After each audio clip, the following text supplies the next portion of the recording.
All right, in the mists, tone matters, they say, in the midst of the Baltimore Ravens getting rid of their kicker. They released veteran kicker Justin Tucker. When you are not as good as your problems, where did we hear that during the draft? You get the boot. But that doesn't register with Kimes and Batard and all the little snakes around them. They see a white dude, and they want that white dude persecuted for whatever the reason. And for Batard's fat ass to make fun of any athlete, anytime, anywhere, regardless of whether they're a kicker, a punter, regardless of anybody standing on the sidelines is rich. The human bowling ball and his staff, Dan Batard, knee pads and all, are pissed off. They're going on the offensive and attacking the Ravens organization because the Ravens, according to Batard, Bellamy, Stugatz, and all the little liberal clowns that the Dan Batard show, see, you just don't get the show. Oh, shut up. They're saying they have put too much respect on Justin Tucker's name by releasing him. Really? They're saying that they have put more respect on Justin Tucker's name than they do on women by releasing the guy. Now, understand this. Anybody, and I mean anybody, can make any allegation.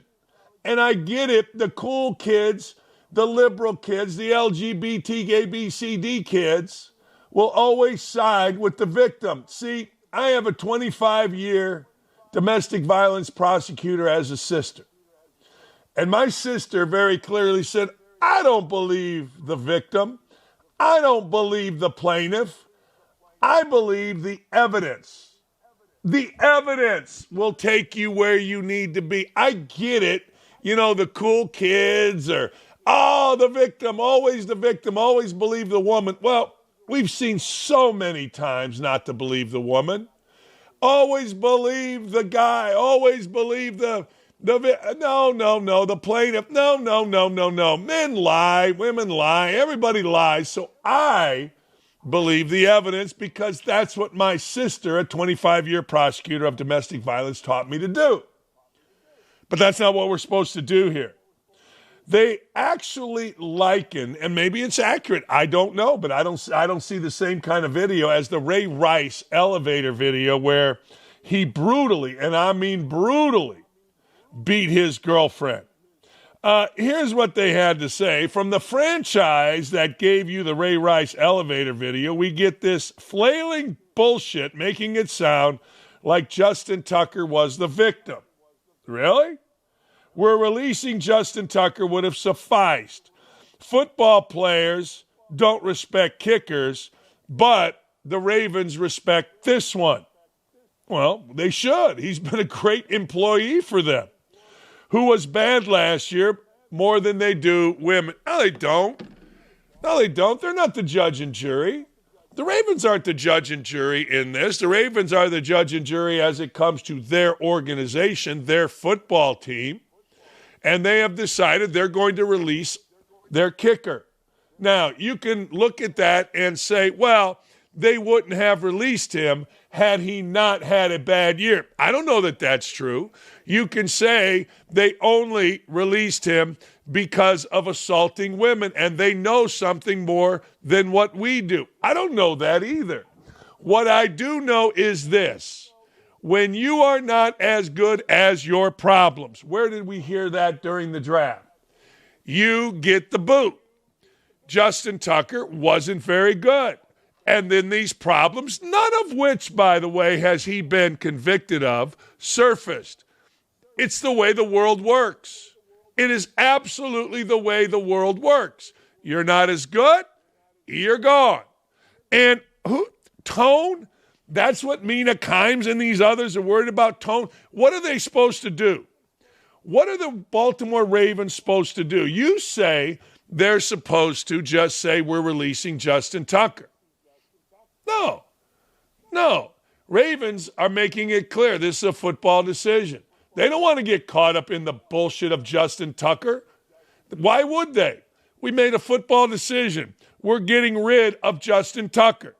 I get it. Everybody wants to bitch, whine, and moan, and I get it. Everybody wants to condemn even though we've seen so many times the condemned are condemned falsely. But that doesn't register with Kimes and Le Batard and all the little snakes around them. They see a white dude, and they want that white dude persecuted for whatever the reason. They're jealous. I don't know. I really don't know.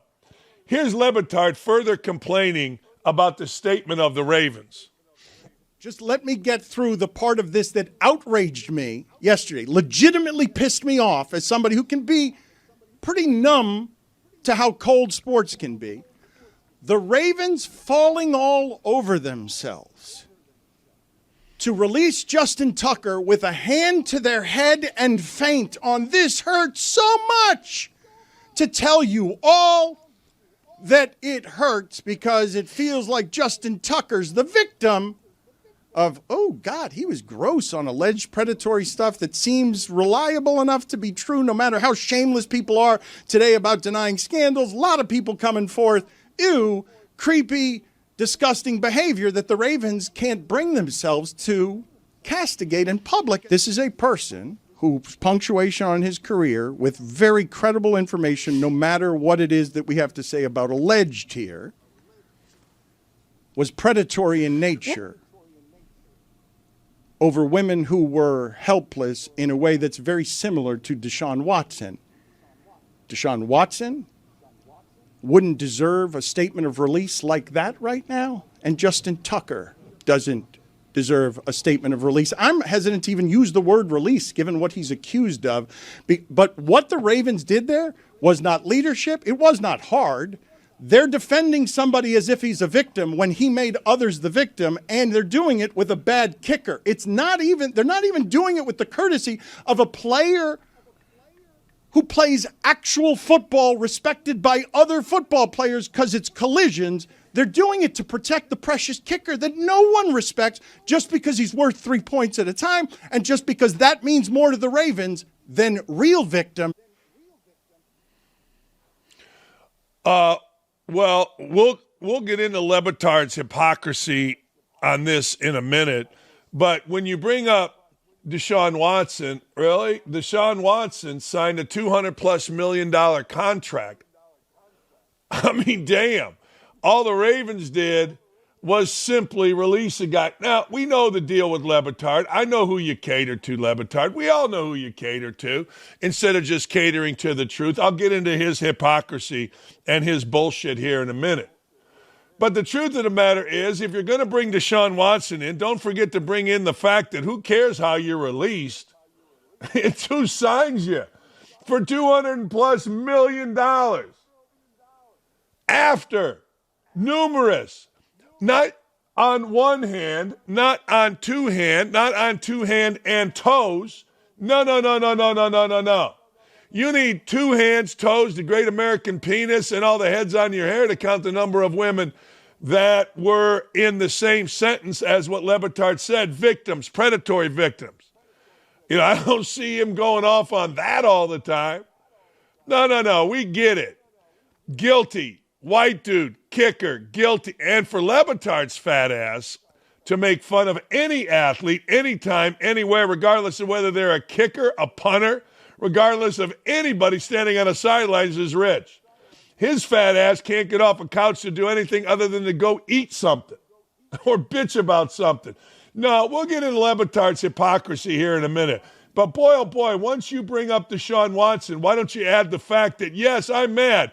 This is like Deshaun Watson. However, Watson did sign a $230, $250, whatever the hell it is, $1 million contract. Where's that in there, Dan?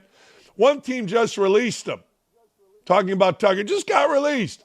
He didn't get released and then signed for $250 million. Jesus.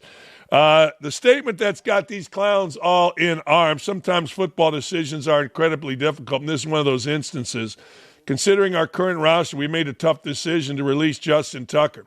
Justin has created so many significant and unforgettable moments in Ravens history. His reliability, focus, drive, resilience, and extraordinary talent made him one of the league's best kickers for over a decade. We are grateful for Justin's many contributions while playing for the Ravens. Maybe, just maybe, Kimes and Lebatard.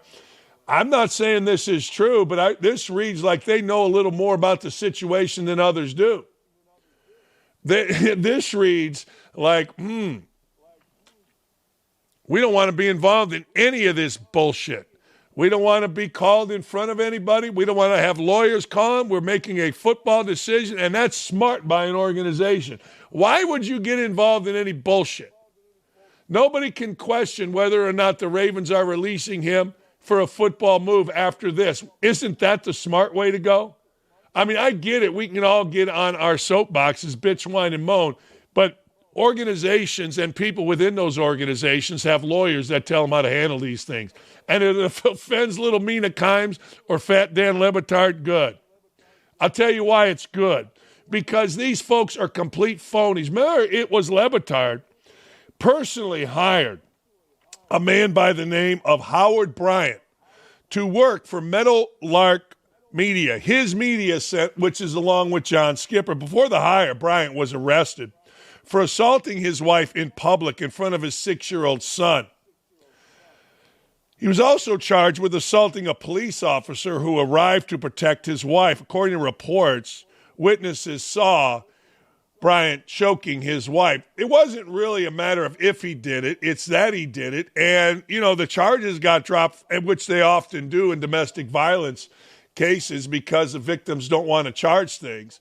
But make no mistake, Lebatard is that guy that hired that guy. Why? You know why. Close your eyes and take a guess. I bet you can. Lebatard's also the guy who landed the first interview with Kamala Harris's husband, Doug Emhoff. He landed the interview in October after a Daily Mail report claimed that Emhoff forcefully slapped his former girlfriend in the face, a charge that Emhoff did not deny. However, Lebatard, the bastion of all things women, never once asked Emhoff about the allegation. He instead asked him what loving Kamala felt like. Yeah, it felt like sand. Anyway, long story short, these phonies will never stop. They're the phoniest human beings alive, and Lebatard is absolutely among them. I mean, don't act like you're standing up for women when you had a chance not to hire an abuser, when you had a chance to ask an abuser face-to-face about his abuse. Dan Lebatard is one of those tough guys behind a microphone. He's a badass that has never had to act in a badass way. Mina Kimes, was the tone necessary? The answer, yes. Of course it is. Mina Kimes has never been in any type organization like this, so of course she just spews her normal bullshit, which is, I don't even know what her normal bullshit is, because the only time I pay attention to Mina Kimes is when she's either lying about OutKick, saying something stupid about the Colts, or, I guess in this case, wondering about tone. Mina Kimes ever come out against Howard Bryant? I mean, she's in the Lebatard Cool Kids family. Mina Kimes ever come out against Doug Emhoff? Probably not. I don't know. Again, I haven't paid that much attention to Mina Kimes. As I've said often and often and often, I only paid attention one time to a take of Mina Kimes in football, and it was so stupid and so uninformed. It was about the Colts, a team that I follow, that I assume that's what she does with every team. And, of course, her whining stupidity about being a victim while making $2 million to literally do nothing except look a certain way. Well, that's classic. Hey, add me to the list. DEI, Disney, in the crosshairs. FCC chairman Brendan Carr is on the network's ass and investigating intentional discrimination practices tied to DEI initiatives at the woke media company, with Carr adding they are looking at the full suit of consequences for Disney. I was one of those. In fact, I asked a guy named Michael Schiffman. I go, hey, man, I know y'all are mad at me and you don't want to re-sign me. That's cool. I'm going to OutKick. But is this because I'm white? And I swear to God, Michael Schiffman swallowed his stomach and his balls. No, every guy at ESPN knows that being white ain't right. every guy at ESPN or girl at ESPN that has been let go knows the reason. I'll get into those that have been let go. But we all know the reason. And morale at ESPN is so piss poor. I can't tell you how many text messages I have gotten from on-air, off-air, behind-the-scenes employee about the bullshit culture at ESPN. Here's a little bit of what's going on, courtesy of our friends at CNBC. The other issue that you've gone after is the DEI policy, specifically a really sharply worded note to Bob Iger on Disney. What is the status of those investigations, and how are you even going about doing them? Yeah, the first thing we did, basically day one after President Trump came in, he issued an executive order to end the federal government's promotion of DEI. We did that at the FCC. I mean, you'd be shocked. We were spending millions and millions of dollars at the FCC promoting DEI. In fact, it was listed as the agency's #2 budget priority and strategic priority. We've ended that to focus on our core mission. We've told everybody that's trying to do deals before the FCC that they need to end their own promotion of invidious forms of DEI. Disney and ABC in particular are ones I'm very concerned about. The preliminary data indicates that they look like they were doing intentional discrimination, potentially along race and gender. And if that's true, that's a really big deal. And so we're looking at that at the FCC. And what sort of consequences would you be looking at that? Well, again, it's the full suite of consequences that the FCC could potentially have. So we're going to look at that. But again, the media stuff gets a lot of attention, particularly by the media because it involves the media. But our traditional economic... But not done with the Disney thing. One more question, which is, will you evaluate it differently for companies like Disney who have said that they're going to roll back some of these DEI initiatives? Bob Iger was pretty plain where he said our business is to be in the entertainment, not comment on social issues. Does that matter? Yeah, I think it's a good thing that they're heading in the right direction. I guess, one, we want to make sure that it's in substance, not in name only. And second of all, we got to look at the conduct that took place in the past. If they were sort of intentionally discriminating on race and gender, that's a potential problem under the FCC's own EEO rules. It could be a problem under the EEOC commission. So we're looking at that. Damn right you are. Of course you are. I mean, what are you thinking? I mean, it is as clear as a nose on your face. Now, proving it is different, but I think this is really funny. Of course, it's funny. We got these left-wing companies and politicians and celebrities. They never stop talking about the dangers of discrimination until it is, well, you know what it is, until it is one that they agree with. And that's the white male. Hey, you can bitch, whine, and moan about it, but we all know. Oh, we all know. Are you kidding me? I had a very popular African-American basketball player, very popular, that I worked with, start laughing. He goes, man, you know how much money I can get that you can't get? And I'm like, I know how much money you can get that I can't get. What, you think I'm an idiot? And then we laughed about it. It's good that the federal government is taking a look at DEI efforts for what they really are, a cleverly designed, disguised way of saying that a company is going to do its hiring and promoting based on immutable characteristics rather than, qualifications, education, experience, and job performance.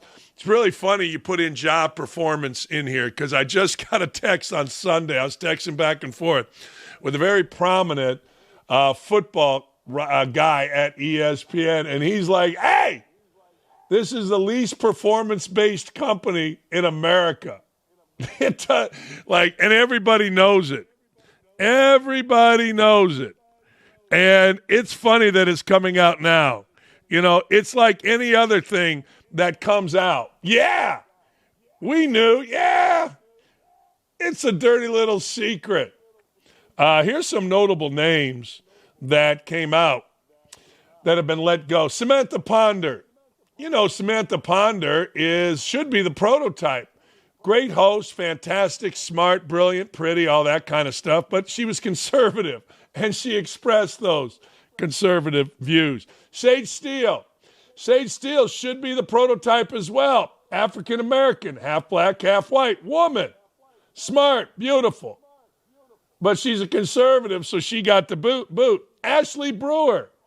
Hot as these nuts. Married to the big goof, Frank Kaminsky, bad choice in men, but she is a conservative. She got let go. Susie Colbert. Susie Colbert was a staple. White woman, let go. McShay, who's joining us next. They weren't going to release both of them. You couldn't have two white dudes up there. You got to get rid of one. Van Gundy, I don't know. That may or may not have been. That may just be, look, we're tired of all of you. Matt Hasselbeck, he got the boot, conservative guy. If you are a conservative guy, you are screwed. If you are a conservative woman, you are screwed. Period. And everybody knows it. Now, having said that, it is going to be difficult, very difficult, to prove it. I'll never forget, man. I'll never forget, and I tell this story all the time. Stephanie Drewley, who is a big-time woman up there, she calls me after some old hag professor wanted to, quote, go at it in a pool with me, which, of course, I'm not doing. And next thing you know, well, the women of ESPN are upset. Oh, really? Your football analyst, married with 2 kids, is screwing the Indy Star writer, Greg Doyle, married with 2 kids. I don't give a shit what the women of ESPN think about anything. Probably didn't endear me. I love this lawsuit. It is not going to go anywhere, I don't think. But boy, do I love it. I want to be in it. I do. I don't, my contract was up and all that stuff, but I want to be in it just to sit there on the set and look at Michael Schiffman. What a douchebag. The demise, and this is interesting timing, the demise of the relevancy of the Dallas Cowboys. NFL Network's Kyle Brandt blasted the organization, labeling them as the, quote, Tupperware of NFL teams. Never heard that analogy before. He also stated that the most interesting thing regarding the team was the owner, Jerry Jones's appearance on Taylor Sheridan's hit Landman. Jerry Jones was good. Here is Kyle Brandt's discussion. The 2025 Cowboys have me feeling nothing. Nothing. And let me explain why. They are by far the least interesting team in their division. By far. 4th out of 4. And I don't know if that's ever been true in my entire life. Even the Dave Campo era had more sizzle than this team does. Even smaller market teams right now are headlights and neon compared to America's team. The Titans are way more interesting. The Jaguars are way more interesting. The Dallas Cowboys coaching hire was not a bold choice. It was sensible. The Dallas Cowboys first-round draft pick was not a bold choice. It was practical. The not paying Micah storyline is a rerun of an episode we've seen 10 times from this team.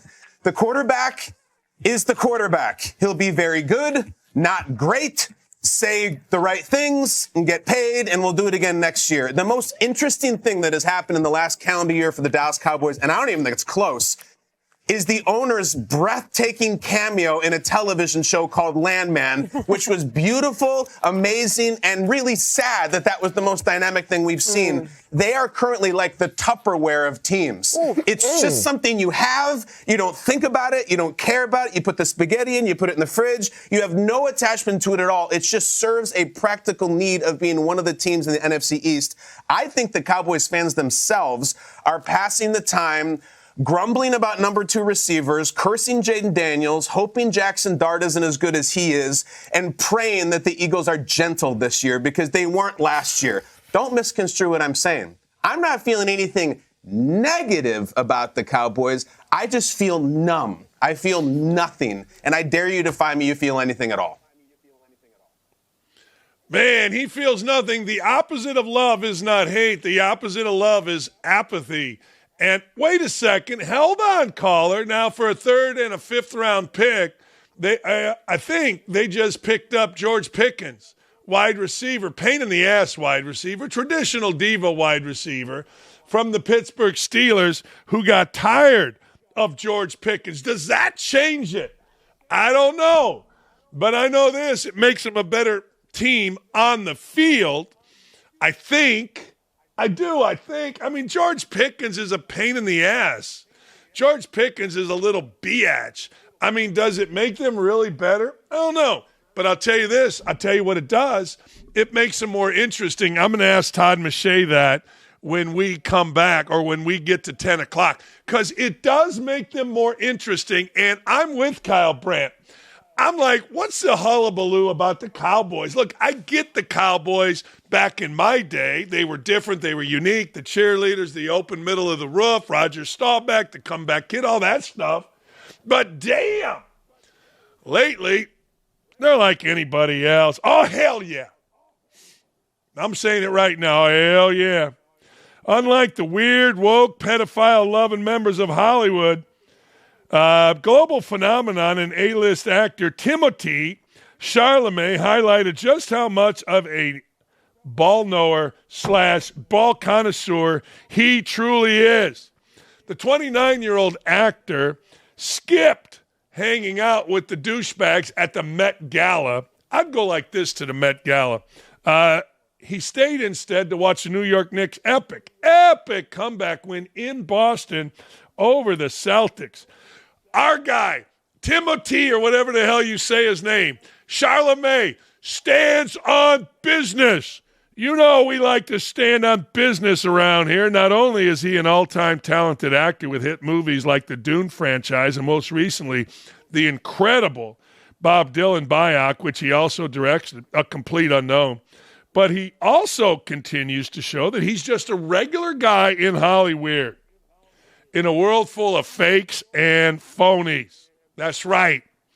There wasn't any way that the longtime Knick fan was going to miss what turned out to be an unbelievable game. Not as good as the Pacers, but an unbelievable game nonetheless, in which Jalen Brunson and the Knicks came back from a 20-point deficit to defeat the Celtics in Boston, no less.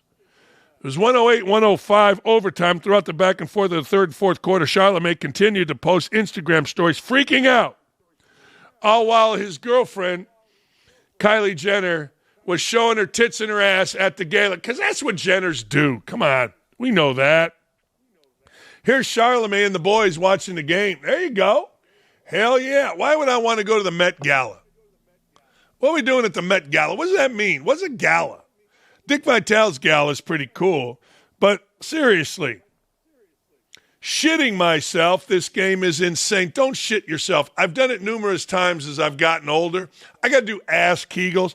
Don't do that. And that, my friends, is why Timothee Chalamet is one of us, the rabid-obsessed, dedicated, depressed, emotions on our jersey, wearing body sports fan. Yo, sirs! See what I did there? Uh-huh. Here's Timothee Chalamet, if you forgot, showing that he understands deportes, a.k.a. sports. Here's Chalamet on game day. I'm going Jackson State, 8 wins in a row, 11 all-conference players. This should be a comfortable, easy win for them. Breaking it down. No. This guy's a great actor. Hey, he said, I only got 6 games. I'm bringing a heater on all 6 of them. Listen, these teams are 2-2 in the last 4 matchups. The Red Hawks defense looks good, but I'm looking at fourth-year Bobcats quarterback Parker Navarro. Yeah. 65% completion rate. If he can get going, he'll tilt this in favor of the Bobcats. I'm going underdog Bobcats here. Yes. Underdog Bobcats. I like that. I'm going to go with you guys with Miami of Ohio. The main reason. Okay, I'm going Louisiana here. Tyrone Lewis Jr., Cody Jackson, Tyree Skipper. They're going to step that defense up. Billy Napier's legend remains. The defense is strong. Okay, the biggest concern Louisiana has is the Sun Belt. Totally agree. Scattaboo, little 3 to 5 yard runs. Needs to be efficient, set that offense going. I don't think they've won a conference championship outright ever. I'm pulling for Arizona State today. Timmy. He said it. How many Arizona States we got? We got With 3 Arizona States because of Scatterville. I'm with that. I like SMU. Uncle Andy, that's for you, man. Kevin Jennings, legit Heisman contender next year. My humble opinion.